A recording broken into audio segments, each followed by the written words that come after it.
Well, a new stress point has emerged in the Canada-U.S. relationship. The Trump administration walking away from a long-standing military board that works on defense initiatives with Canada, claiming this country has failed to meet its spending commitments. Ooh, elections have consequences, and wow, when you thought that Carney could not destroy our relationship with the U.S. any further, it hits yet another low, with the Trump administration taking the unprecedented decision to move the US away from Canada on defense matter.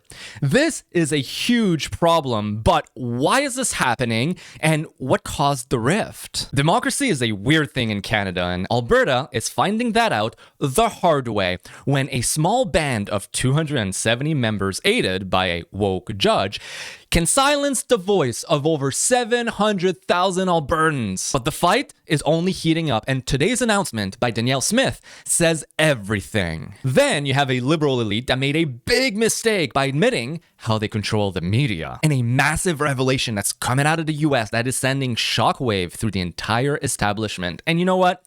It couldn't have come soon enough. My name is Ali Daniel, and this is The Right Call. Like, share, subscribe, hype this video up. Any and all interactions on this video helps push the truth out and maybe someday break that CBC-induced coma that so many Canadians are under. And with the new Bill C-11, it's the only way this video will get seen. And if you're tired of that same old government and media BS and finally want some common sense commentary, well, smash that subscribe button if you haven't already, because you're in the right place. I honestly can't believe what's happening with the US right now, so stick around, you don't want to miss this. But for now, the US Department of War announced that it is pausing participation in the 86-year-old Permanent Joint Board of Defense with Canada, citing insufficient progress on defense commitments despite Canada's recent 2% NATO spending target finally being hit after decades of postponing it. This comes from a post made today by Undersecretary of War Elbridge Colby, who says, and I quote, "A strong Canada that prioritizes hard power over rhetoric benefits us all.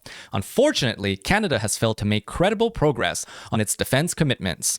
Department of War is pausing the Permanent Joint Board on Defense to reassess how this forum benefits shared North American defense." He goes on to say that we can no longer avoid the gaps between rhetoric and reality. Real powers must sustain our rhetoric with shared defense and security responsibilities. And then he quotes the Davos speech that Carney gave just a few months ago, one which was incredibly divisive and a spit in the face of the US, basically saying, we don't need you, we're going for this new world order, and the old guards have fallen, and this new bureaucratic / China merge power thing is the new way forward. Ugh. And finally finishes by saying delivering on shared continental defense begins by recognizing our shared geography. Only by investing in our defense capabilities will Americans and Canadians be safe, secure, and prosperous. Well, that is facts. But what is this Permanent Joint Board on Defense anyways? Well, it is the senior advisory body on continental military defense of North America. The board was established by Canada and the US on August 17th, 1940 under the Ogdensburn Agreement, signed by President Franklin D. Roosevelt and Prime Minister William Lyon Mackenzie King. The board consists of both Canadian and American military and civilian representatives. The main purpose of the group is to provide policy-level consultation on bilateral defense matters. Periodically, the board conducts studies and reports to the government of the United States and Canada.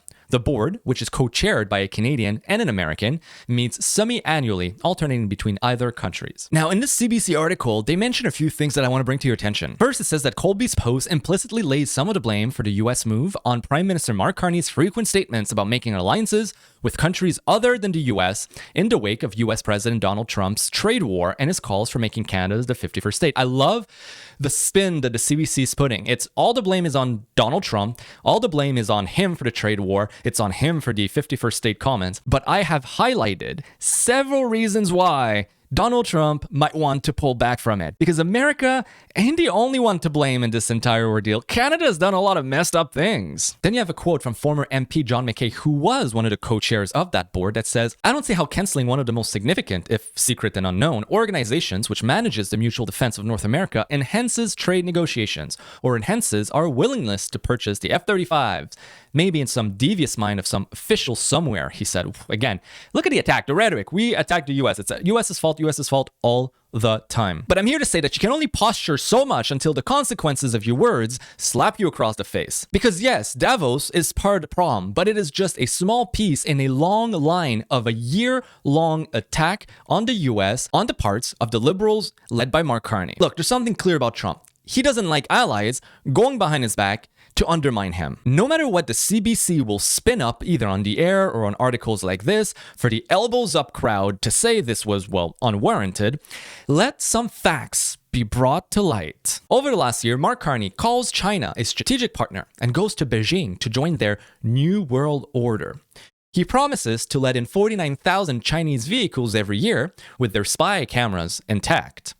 He undermines Trump's Abraham Accord, unilaterally endorsing sovereignty for Hamas around Palestine, and calls to arrest Netanyahu. And in spite of your personal belief with the entire Israel-Palestine conflict, one thing's for sure, the US has a very strong position, whether I agree with it or not. And you cannot, as Canada, go behind their back and undermine their foreign diplomacy like that. Then Carney vastly increases funding for Hamas-led UNRWA. He says Canada is reconsidering buying the US F-35s, even though we've committed and paid deposit on it and worked for over a decade in the conception and the creation and design of this airplane. He opens a consulate in Greenland, where there's a total of 16 Canadians, may I add, thus again undermining Trump's foreign policy. He runs a massive attack ad against Trump on US TV channels, and you're going to say, no, but this was Doug Ford. It was known, approved, and endorsed by Carney. No matter what he's tried to do, backpedaling after the fact, it doesn't stop the fact that he was aware of it and did not stop it. He refuses to seal off the Canada-US border to drugs or migrants. He cheats on NATO spending quotas by including non-military item in the accounting. Yeah, because I mentioned the 2% GDP target that we've hit, but that ain't quite the truth. Because what he did is that he put all of Veterans Affairs budget into defense spending, and then he put the Canadian Coast Guard budget onto defense spending. There's only an issue. In Canada, the Coast Guard is a civilian agency. It is unarmed. It's not a branch of the Canadian military like it is in the US. So that artificially, that is just like accounting. This is typical, again, like public company, creative accounting, private equity BS. He bans US dairy products to prop up Quebec's oligopoly, supply management quotas that we have here. He transships Chinese steel into the US, which is a huge no-no for the US, by the way.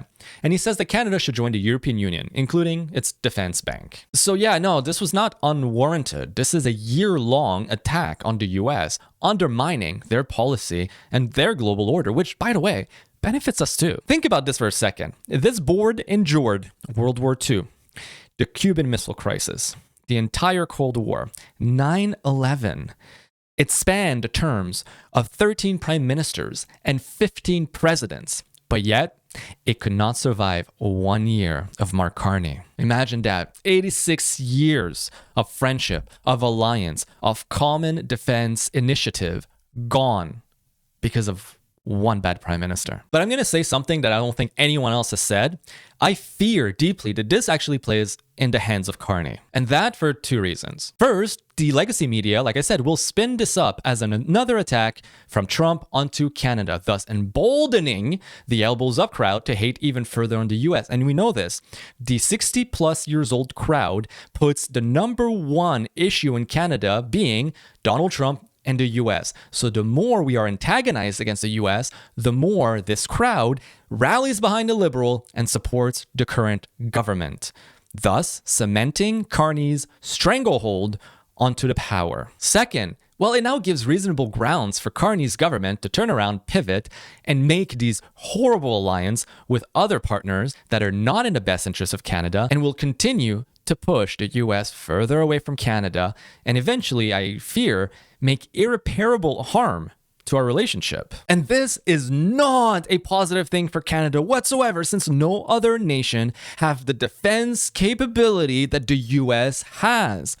But why? Well, the Monroe Doctrine cannot be ignored. It is a long-standing United States foreign policy position that opposes any foreign interference in the Western Hemisphere, First articulated by President James Monroe in 1823, it asserts that the Americas and Europe are separate spheres of influence and warns that any European attempt to colonize or intervene in independent Latin American nations is a potential hostile act against the US. This has been expanded since then to include pretty much the entire Americas, from North America all the way down to the bottom of Argentina. Then there's also geography, because no amount of wishful thinking and elbows up rhetoric can solve this issue. We are neighbors with the US, and we're supposed to be the guardians of the North. The US will not tolerate an Arctic open door that can expose vulnerability directly to the US mainland. And I fear that the usual Mercator projection map has got a lot of people confused about exactly what the globe looks like, because here's a look of planet Earth from the North Pole.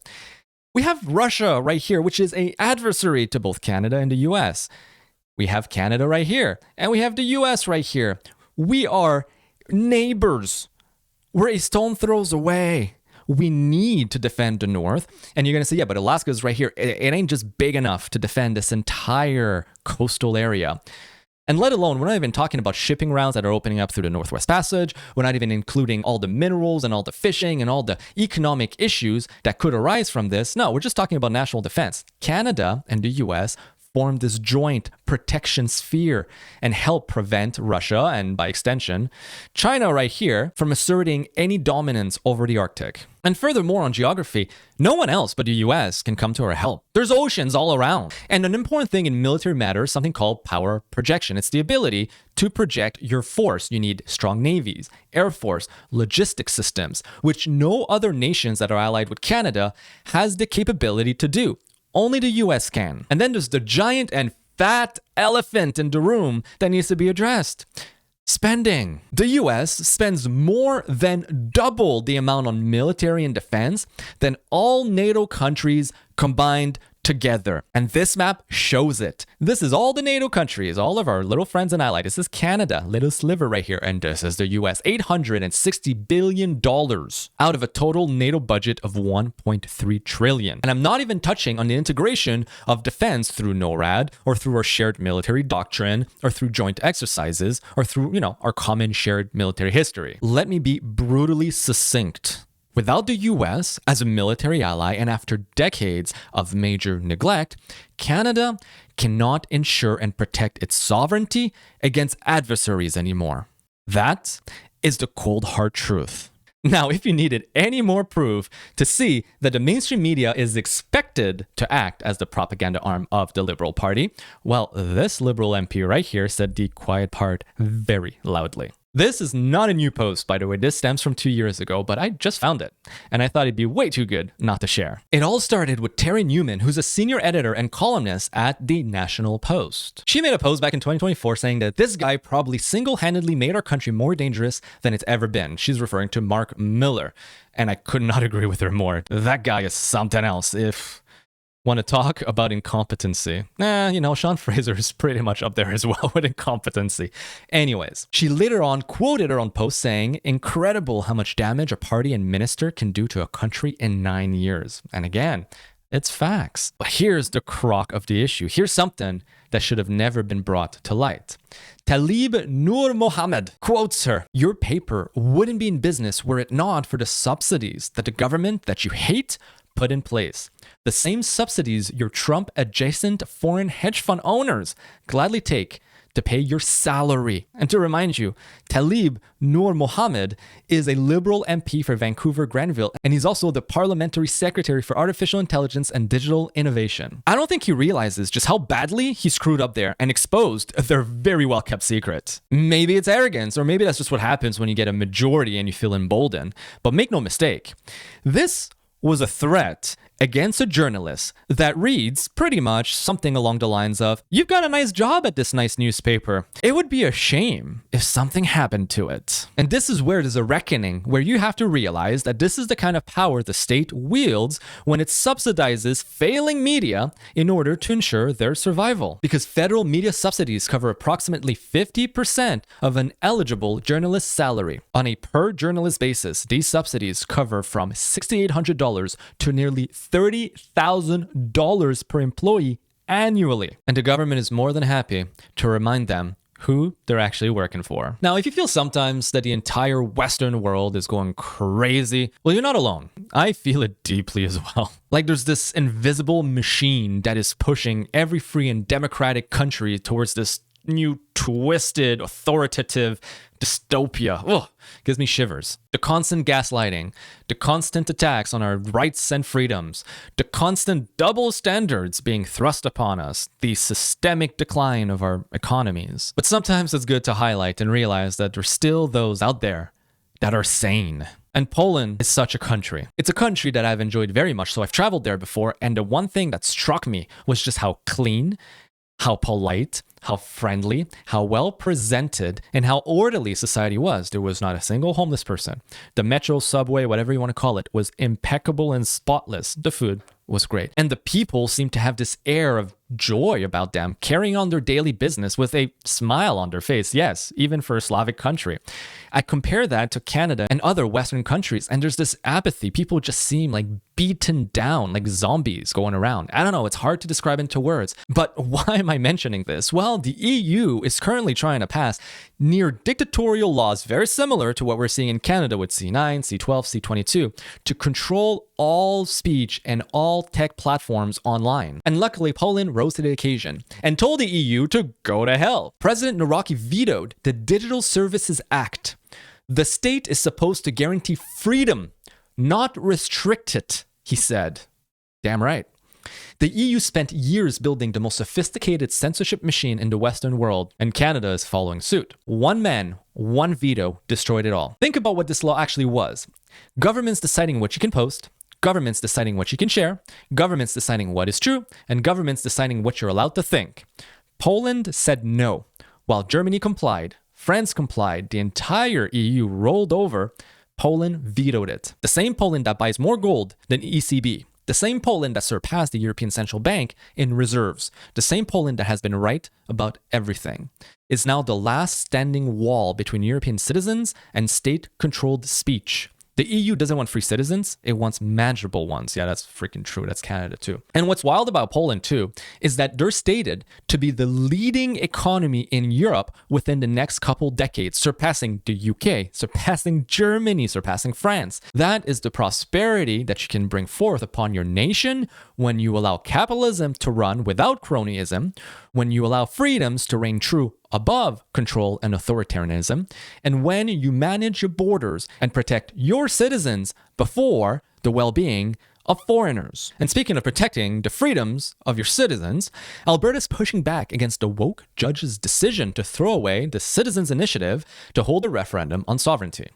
To remind you, an Alberta judge quashed a 300,000 signature petition seeking a referendum on the province's separation from Canada. The Court of King's Bench sided with several First Nations, ruling that Elections Alberta breached its constitutional duty by approving the petition without consulting Indigenous groups on the impact to treaty rights. To be honest with you, I don't understand how they're supposed to consult the Indigenous community before a referendum is even held. The whole point of a referendum is to see, is there an appetite for the voters and the people of Alberta's to go ahead and separate? If the answer is yes, and the majority want to separate, then you sit down and you deal with the First Nations. But until you even know if Alberta wants out, why would you preemptively sit down? To me, it makes no sense whatsoever. But again, Canadian judges are, well, anything but logical, and they tend to act more like activists than the guardians of the legal system.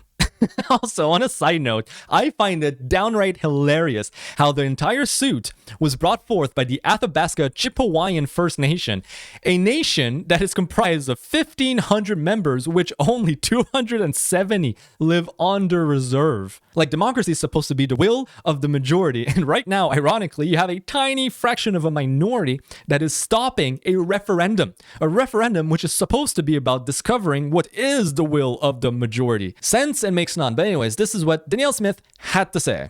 Supreme Courts we honor those rulings, and that's what I think we have to understand. That a single judge appointed by Justin Trudeau can't override what 700,000 people in this province have said they want. I think that that's if you want to be a democratic government and run a democratic province, there has to be some deference of the court to the democratic process. I just don't simply believe that an unelected judge should be able to run roughshod over all of these democratic provisions, especially when we've been very clear as a legislature that we wanted the Citizen Initiative Act to be very permissive. We understand that if it comes to a point of implementation, there's a duty on us as government to make sure that Aboriginal rights are respected. But it would be impossible for a citizen group to be able to meet that standard. And so that's why we think it needs to be challenged. So they're appealing the decision to the Supreme Court. We'll see what comes out of there. I've been asked many times, what's my position on Alberta's separation and sovereignty, and I'm all for it. I'm a huge supporter of it. And by extension, although I don't believe that Quebec could thrive as a sovereign nation, I'm all for Quebec electing a separatist government, hopefully in October of this year, and bring forth a referendum. And if it was to be brought forth, I would vote yes. Again, not because I believe Quebec can thrive as a separate nation, but because I think it could help Alberta in the negotiation with the federal government and the other provinces if there are two provinces that want to leave at the same time. And furthermore, it undermines Canada's federation. Not that I'm against Canada's federation, but it's becoming more and more increasingly clear that it is just not working these days. And unless the government wants to start working for the people, I believe the people have the right, have the duty, have the obligation to secure their state and their future with whatever form of government best represents them. Now, a huge revelation is coming out from our southern neighbors about the January 6th insurrection. Oh my God. You know, the one thing that keeps me going is how the truth always comes out. No matter how long it takes, it finds its way to the surface.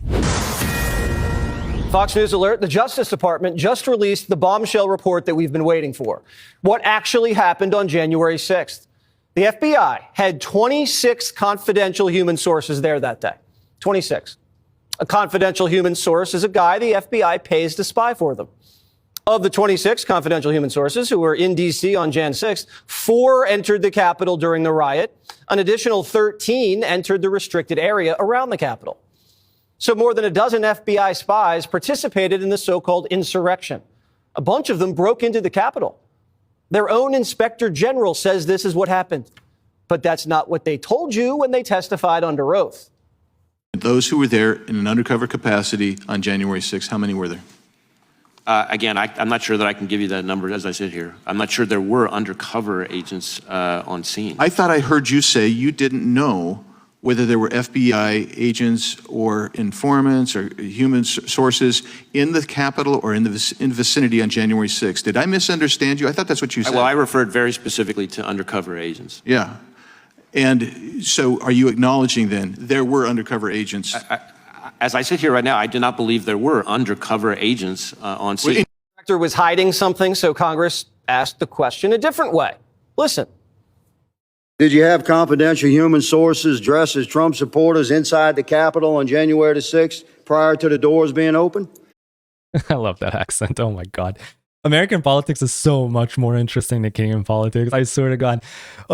Should I cover more? Like, comment down below in the comments. Should I cover more American politics, or is this just like, dead on arrival on this channel? I don't know. You tell me. Again, I had to be very careful. It should be a no. Can you not tell the American people no? We did not have confidential human sources dressed as Trump supporters positioned inside the Capitol. Gentleman's time has expired. You should not read anything into my decision not to share information. Director Ray, confidential human gentleman's time. Ray's right. The FBI didn't have undercover agents at January 6th. They had confidential human sources. So what's the difference? Well, a confidential human source doesn't get health insurance or a pension. They're just freelancing for the feds. Rats in MAGA hats. They're basically paid informants that the FBI runs at headquarters. Rats and MAGA hats. I'm stealing that line. A lot of these FBI rats get picked up on some other charge. They get sat down and the FBI says, you're going to work for me now. And if you don't, you're looking at 20 years to life. Remember, the media and the Democrats said this whole thing was a conspiracy. Where do you think this idea comes from, that this was somehow done by the feds? I heard that one of the debaters said it was an inside job. It's an inside job on the part of Donald Trump and his henchmen. Republicans have blamed the FBI and said it was an inside job. It certainly was not an inside job by FBI agents or Antifa. They go around blaming it on Antifa and FBI agents. Well, how did the media know it wasn't an inside job when the FBI had 26 of their people on the inside? January 6th certainly benefited the media, the FBI and the Democrats. 1,500 arrests, humiliated Trump, got him impeached, criminalized the MAGA movement. Trump got indicted over January 6th, remember? They tried to throw him in prison over this. The January 6th committee, it's all Democrats did for 2 years. Why didn't the committee find any of these snitches? They did a one-sided investigation and teed up Garland to charge Trump so they could run against a convicted felon. So the media is going to apologize, right? No. The media today is cherry-picking the report to say there were no undercover agents there on January 6th. The whole thing's a conspiracy. These aren't articles. They're FBI press releases. And they wonder why their ratings are trash and no one trusts them. It's because of this. They don't want the truth. They want to hide it if it hurts the left. You know, the similarities between the left in Canada and the left in the US are striking. It's the same playbook. It's control the media and act like spokesperson for the party instead of trying to find the truth. Oof. And they can't admit they were wrong because it's too embarrassing. And they were a part of the cover-up. But the FBI is worse than the media. The FBI knew what was in this report. They covered it up before the election. And then the director says he's resigning the day before it comes out. Give me a break. If you've enjoyed this report and found some value in the commentary and want to help the channel out, aside from liking, commenting, sharing, hyping this video up, you want to take it a step further, well, I do have a Patreon. The link is in the description below, and subscriptions start at $8 a month, and every dollar that is contributed helps get more content out there, hopefully holding truth to power when it comes to the CBC and our mainstream media, and help reshape the narrative in Canada. So every donation means the world to me. I also have a PayPal if you want to just do a one-time donation, whatever works with you. Just make sure it doesn't send you to the food bank, okay? We don't want that. And if you want to hear more about how C11 is affecting this video, C22 will be affecting you and I with everything we do online through our phones, our Ring Bell cameras, our smart TVs and smart fridge. Well, click on a video right here. I do a breakdown of what this means for Canada. For the time being, my name is Ali Daniel, and I'll see you guys on the next report.